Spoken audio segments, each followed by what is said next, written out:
Hey everybody, welcome back to the channel where we review anything and everything. And today we're getting into the Jurassic World Hammond Collection Stegosaurus. Obviously you see it says at the top right, True FX. This is a new branding that they put on the Hammond Collection figures. Once again, as I mentioned in a previous one, I don't know why.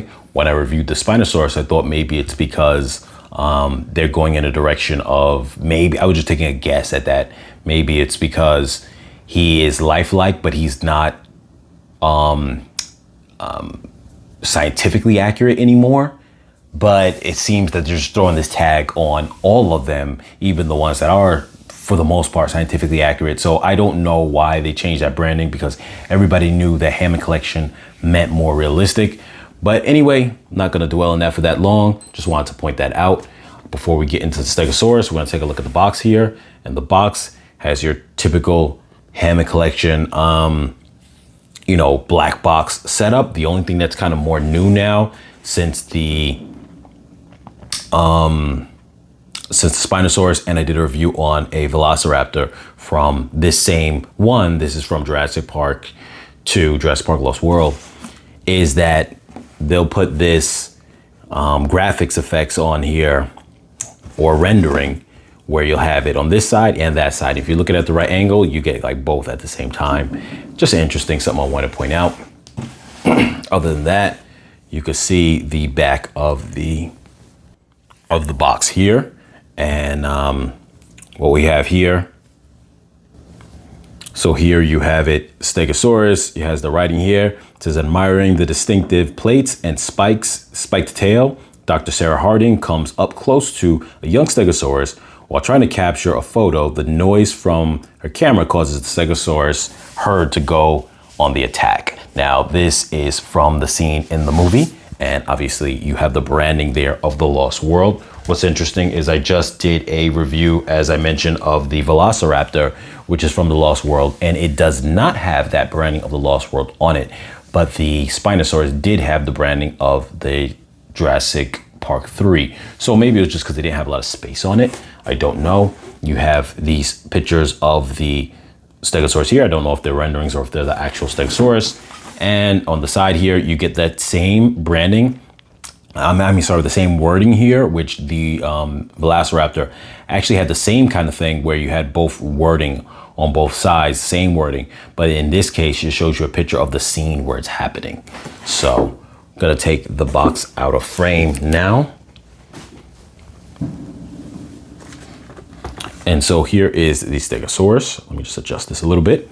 Now, what's interesting is this Stegosaurus is actually larger than, there was a previous Stegosaurus that existed, and it was just a Stegosaurus that had the ability to wobble its neck or wobble its tail, and you'd get the vice versa effect. If you wobble the tail, it moved the neck. If you move the neck, it wobbled the tail.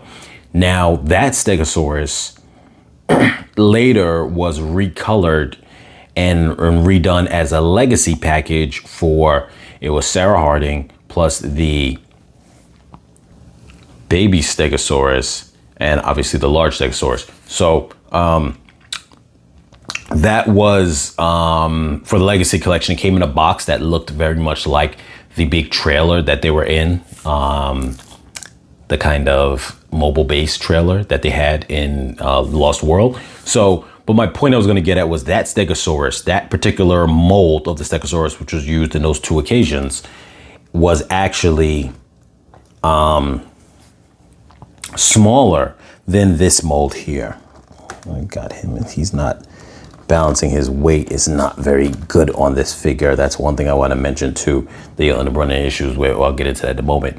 But this is bigger than that mold. They almost look the same. So if you had that other mold and you want to make a little herd, you could, but this definitely would be like maybe the male one, because it's a little bit bigger in every little way. And the tails, like one of the major things when it comes to the Hammond Collection is they don't skimp out on the tails not being the length they need to be. And this is really great, because that other one's figure, the tail was not short, but it definitely didn't give you that effect that you got in that movie scene where the Stegosaurus are swinging their tail, and their tails look so long that their tail is at least about 50% of their body length. And this one gives you that. So I am happy to say that the details look really nice. the frills or the spines or plates, however you want to call them, they actually are done very well, and it's soft like rubber material or soft plastic material.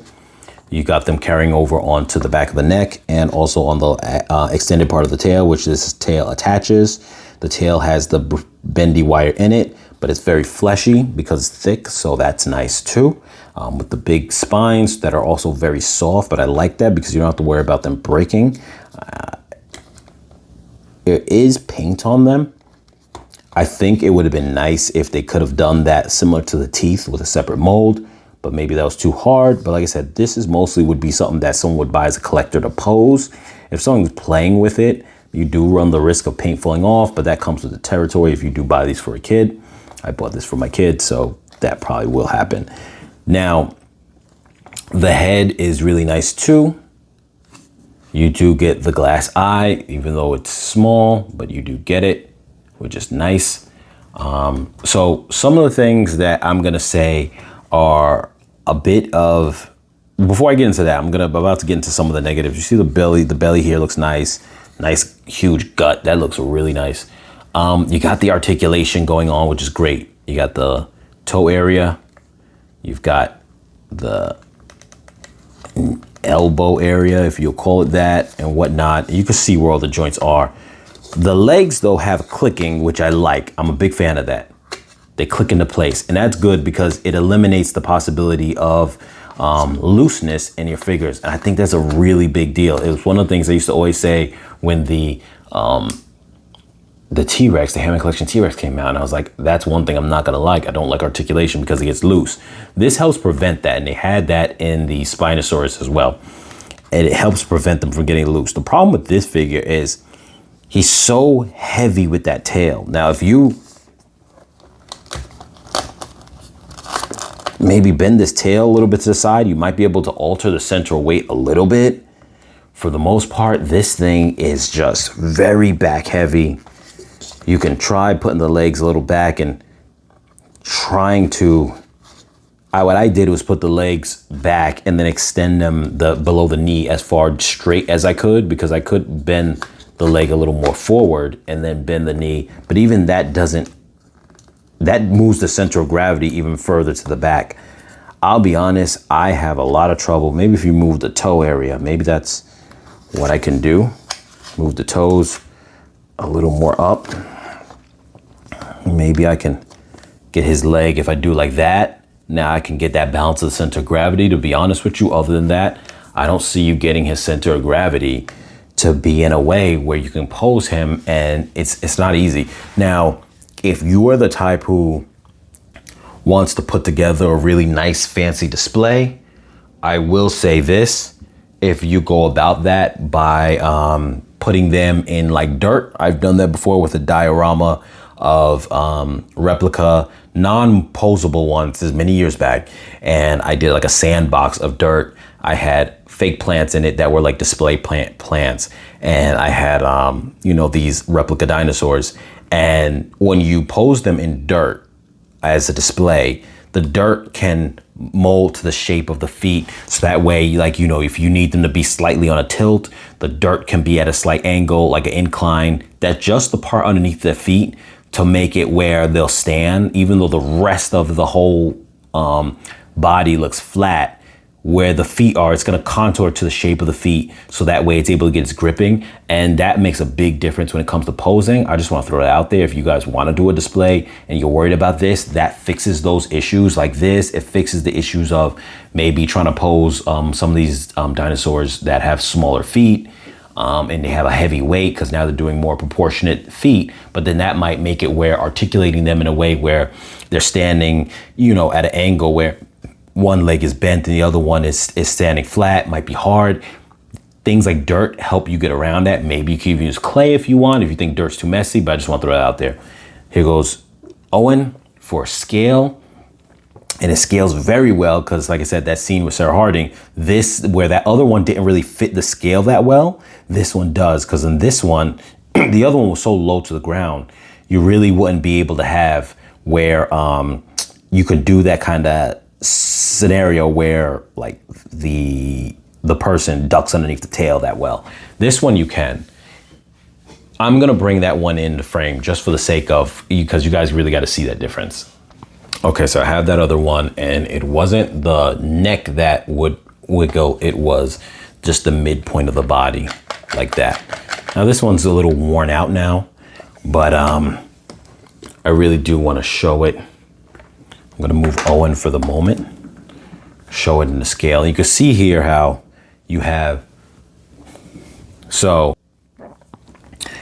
this droop down here is so pronounced that it's an okay pose, but if you had more articulation in the tail like you do with the Hammond collection, you'd probably want to move it up more when you want that particular pose. But you can see that deep rounding where the Hammond collection doesn't do that. It actually comes out this way and then the tail attaches, so it goes more outwards. It still is rounded to come slightly more down because that's the posture of the back of the Stegosaurus, but it's not like a circle, where this one's a strong circle. And this figure looked very good for the time, and it still looks good if you're just wanted a Stegosaurus. The head looks really good. You got the plates here. The plates are not as soft of a plastic, but they still are nice. They don't have extra paint detail on them, but they still have details in terms of the grooves and whatnot, which is nice. Nice painting on the figure. But you can just see, just in terms of, one, it's not comparing to the Hammond collection as far as detail. It's also not comparing to the Hammond collection as far as movie accuracy, let alone accuracy in general. You don't see the muscle, but this is a lot older of a figure, so I just want to point that out. But I'm just showing you that difference. You don't have that big bulge in the stomach, that thickness. You don't have it there on that same level. But I just wanted you to be able to see that difference and see how here Owen, as the 6 foot figure, or you know, scale to about 6 feet, we'll say the average figure or whatever the case is, he would not, if the Stegosaurus swung, he can't duck underneath that tail. That tail doesn't even go above really like an inch off of the ground. So when you imagine that scene where Sarah Harding is ducking underneath the tail of the Stegosaurus, that's not happening here. Where this one, the Stegosaurus's tail is roughly, you can't see it as well from this camera angle, but from where I'm at, it is around his chest. The lower part of the tail is at his chest. So if he was to duck down low, you could imagine him being able to duck underneath that. Now, what I want to do now, as always, is get the scales of this figure and his length and everything. So let's jump into that. Now, I'm going to say off the back, before I even measure the Stegosaurus, a true Stegosaurus's size is supposed to be its length, because it's funny, some of its numbers are slightly different from the Stegosaurus, from the Triceratops, where it's less, it's not as long as a Triceratops, but it's taller than a Triceratops. So if I'm not mistaken, the Triceratops is 10 feet tall and 30 feet long, and then the Stegosaurus is 25 feet long and it's supposed to be like 13 feet high. So he's actually supposed to be taller in height because of the, you know, I don't know if they're measuring from the back of the hump or the actual spines, the plates. But with that being said, let's see if this is measuring within that scale, because Stegosaurus is a pretty big dinosaur. So we're looking at 17 inches. He's actually very long. This is a very long, and you know what? Before I even do that, okay, so after doing some updated, just quick research by asking my smart speaker, it actually told me that Triceratops, and maybe because I was remembering old measurements from old books, it says pretty much they're both around the same at 30 feet long. So at the 17 inches, I just want to have an update on that, so that way when I do this measurement, it will make sense. It's really about 16 and a half is what I'm seeing. It's just shy. It's a little more than 16 and a half, but just shy of the 17 mark.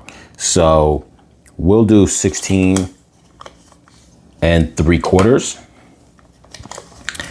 And I'm gonna measure him here from, we're just gonna do the top of the plate. I'm gonna do 8 inches the top of the plate, because why not? It's still a part of his body, and it's a part of the body that doesn't move, similar to like the head that can move up and down. It doesn't, so it's a stationary height.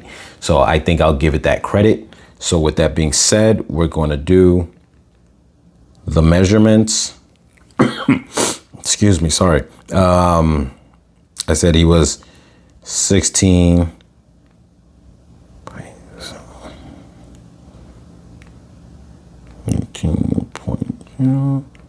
12. I have him at 26.8 feet long, and his height, we had him at 8 inches.